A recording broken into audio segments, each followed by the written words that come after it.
बाबा हो दुल्हा रंगदार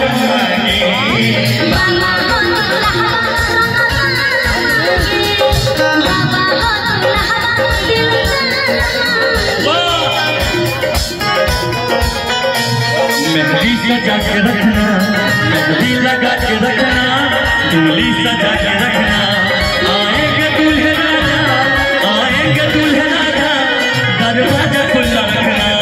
मेहंदी लगा के रखना, डोली सजा के रखना, मेहंदी लगा के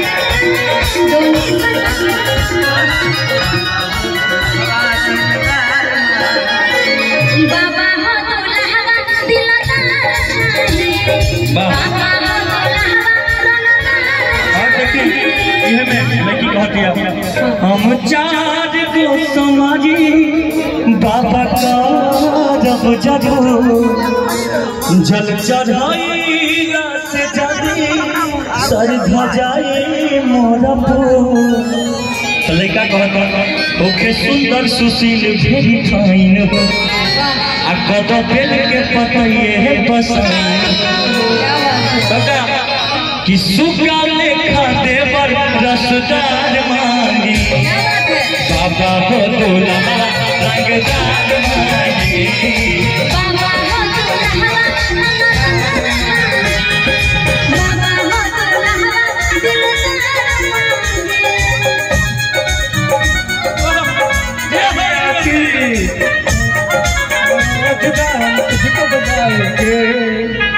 तड़पते हैं मिलने को तरसते हैं, दिन रात तड़पते हैं मिलने।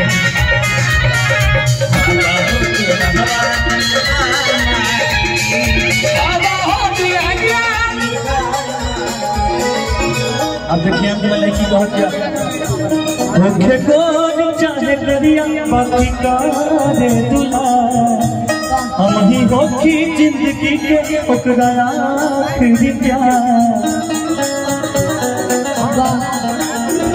होके गोल चाहे करिया बाकी का रे दुल्हा हम ही होखी जिंदगी के ओकरा आखिरी प्यार।